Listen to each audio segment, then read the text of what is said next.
Hey everyone, welcome to my channel. My name is Vanessa and you are watching the Exploring Oracle, or the Exploracle for short. So today we'll be taking a look at an Oracle deck, the Everyday Witch Oracle. If it kind of looks familiar, then yes, there is also a tarot deck called the Everyday Witch Tarot, which I believe was also created by Deborah Blake. So this is what the sides of the box look like. This is a Llewellyn publication. You have here the guidebook, which we will take a quick look into. So you have an introduction and how to use the deck, how the cards are divided, and then so it's actually classified by element: earth, air, fire, water, and then you have how to use the deck with Everyday Witch Tarot. So I did have the Everyday Witch Tarot for a while, but I ended up rehoming it. For some reason, we didn't really connect. Although the art was very fun and quirky, it just didn't... And the book was also quite good, but it didn't really... it wasn't something that spoke to me. And I guess you would be wondering, if I didn't like the tarot, why would I get the Oracle deck, right? But it was I think the Oracle deck was used in a reading that I got from somebody else, and I really resonated with the cards and the messages. So that's why I ended up getting this deck, even though the tarot and I didn't really get along. But I do have some comments about this. Again, these are divided into the elements, and they are numbered. You know, each card is numbered here. However, in the actual card, and I'll show you, it's not. So you have to kind of guess that, you know, this one would be, let's say, probably a fire suit. Let's see if I am correct in my guess. No. Oh, this is an air suit. Yeah, because they're blowing. It's not a good example, right? I mean, it is a great example of what I'm saying, that it's kind of confusing. It gets a little bit tricky because if you're like me, we don't really have these here in the Philippines. I know that you kind of blow on them and they spread out. So maybe the familiarity is a problem. So here, maybe it's a water element. Yeah, it is. So change and progress is part of the water suit because there's a lot of water around. Probably also water. Meditation. No. Meditation for clarity is air. Is it because of what's burning in the background? But yeah, so that's my main criticism of this deck and guidebook, because it's not numbered here. I wish it was, because it would be easier to find in the guidebook, because it's not arranged alphabetically or anything. So you would really have to find where to find the meaning. But that's, of course, if you still use the guidebook for your readings, because I know some people just prefer to jump off from the keywords, which you can do with this deck. It's really good for that. But I personally like looking at the guidebook, so that is a little bit of something that could have been improved. Okay, so you also have here some spreads for 1-card spreads, 2 cards, and 3 cards, and then it goes on to the meanings of the cards. Okay, all the way to the end. Okay, let's put that aside. Let's take a look at the cards. Okay. Oops. So these are the backs of the cards. Lots of cats, if you like cats. They're not reversible, but I don't really read reversal, so that's not an issue. The card stock is a glossy Llewellyn cardstock. So if you own at least one Llewellyn deck, I think you kind of pretty much know what to expect with regards to the cardstock. I like Llewellyn cardstock. It's very usable. It's very easy to shuffle. So I don't really have any complaints aside from the size. But since this is an Oracle deck, I do understand that it is usually a lot bigger than a tarot, which for comparison, this is the standard tarot size, and this is the size of the card. Okay, so let me just zoom in and we can take a closer look at the cards. All right, so these cards are not in order because I have used them a few times.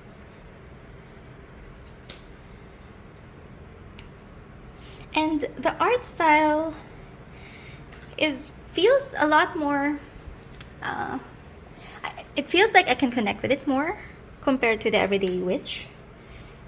Maybe, which is why I was more drawn to it. Now, again, I did wish that there were numbers in the keywords or in the key phrases here. And also, the font for me is a little bit hard to read. And maybe that's just me. It's not a problem for most people. I do have vision problems that make it difficult for me to read some of the fonts that are being used in some cards. But I really like the art here. It keeps to its theme, but it's not overly quirky, which I think was one of the reasons why I didn't really get along with the tarot. And of course you have these pointy hats, but still, it feels a lot more a lot more relatable. And you have these really beautiful, I really like it.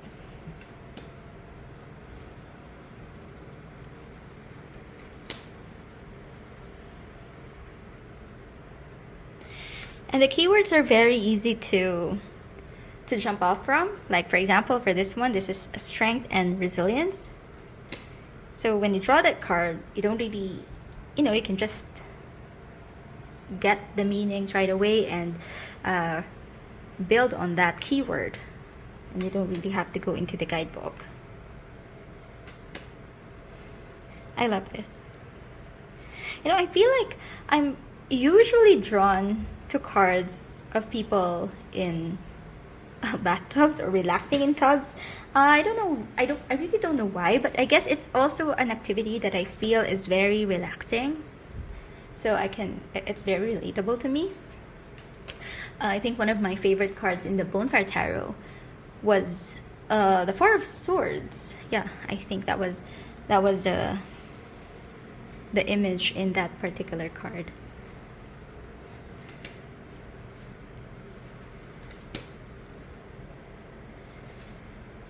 It's a very powerful card.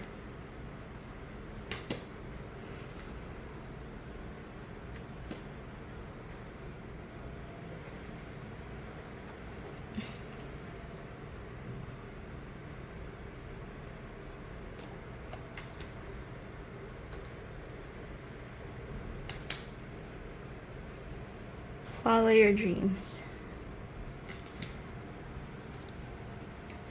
There are cards that are really very itchy, but I don't mind.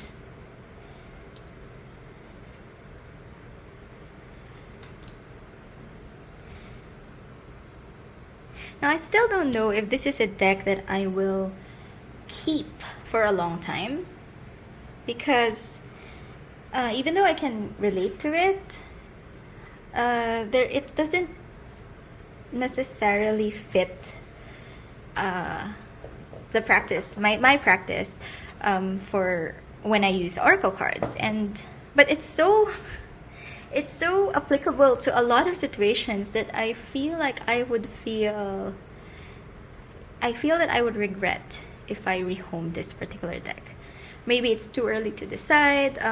So probably I'll just have to keep using it and see if it has a place in my practice. But it is very, very usable. It is very easy to relate to. And I forgot to show you in the guidebook because I was just ranting. So for each card, you have here a little bit of a blurb, like a quote here, and then you have the action. and then the divination meeting. And then you have here how you can, use or practice magic with this particular card. So it's a very interesting guidebook as well. So I don't know. I don't know. I think it's coming. My thoughts are coming from the fact that I do have a lot of decks, and I'm just not sure when I would be using a particular deck once I'm done with, once I've had, done my time with it. And I don't know if I will keep using it because it doesn't have a permanent place in my particular practice. Definitely, I do like to keep or to have a collection of decks, but my collection is mostly for tarot. I have a shorter list of oracle decks, and I do prefer to be able to use my oracle decks. Yeah, anyway, let me zoom out a bit so you can see how this deck shuffles. So again, the cardstock is typical Llewellyn cardstock, which makes it easy to shuffle, but it being a large deck, it is a little bit challenging for me to do it that way. Another alternative would be to shuffle side. Let me do that again. Shuffle this way, or how I would normally shuffle really large decks, just do that.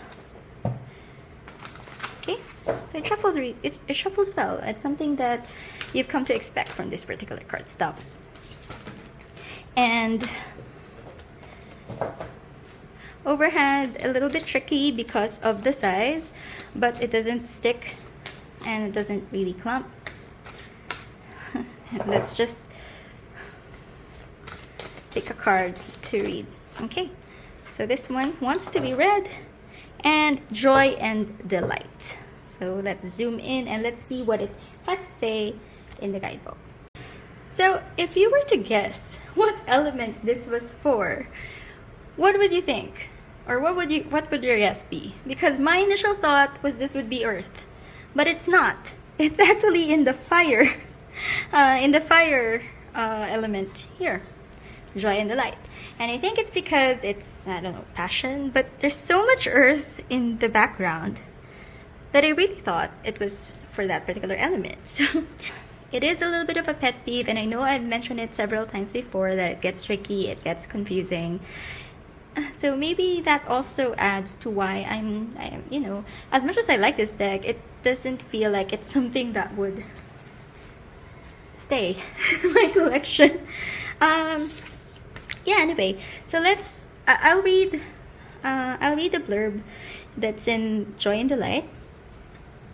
So it says here, if you look up joy in the dictionary, you will find a definition similar to a feeling of great happiness or pleasure, especially of an elevated or spiritual kind. In truth, joy means something a little bit different to everyone, but I think we can all agree that it is a rare and wonderful thing. Life is full of sadness and stress, which makes those fleeting moments of joy even more important. One truly joyous memory can get you through a lot of bad days. It doesn't matter how you define joy. What matters is that you seek it out, that you give it every opportunity to enter your life, and that when it does, you make sure to appreciate it to the fullest. If you can do something that brings joy to others, that's a bonus. So I really like how this guidebook reads. So I think that is why there's a conflict, because I'm drawn to the art, I like the guidebook, but there's these little things that kind of irritate me about it. And here in the action section, it says, what brings you joy? Is it spending time with friends or family, walking in the woods or by the ocean shore alone, dancing, singing, eating a fresh baked cookie still hot from the oven? Do you find joy in ritual, communing with the gods, or playing with children and animals, who are so much better at embracing joy than many adults? Make a list of the ways in which you find joy and try to find time to include at least a few in every week. So that is the action section. So you do have a very actionable prompt that you can do with regards to this card. So when you pull it, you need to be reminded of the things that bring joy into your life. And then for divination, This card has a clear message. Find and embrace joy. Maybe you've been feeling down or blue lately, or are just too busy being an adult to find the time for life's simple pleasures. Maybe, like so many, you don't feel worthy of joy. If so, I assure you, you are. Either way, if you pulled out this card, you probably need some more joy in your life. It doesn't have to be anything complicated or expensive. You don't have to go to Disney, although hey, if that's where you find your joy, go for it. But you do have to make the effort to seek it out, or at the very least create the space and opportunity for joy to come to you. And when it is there, right in front of you, don't shrug it off or be in a hurry to move. Move on to the next thing. Embrace joy fully. Dive into the moment.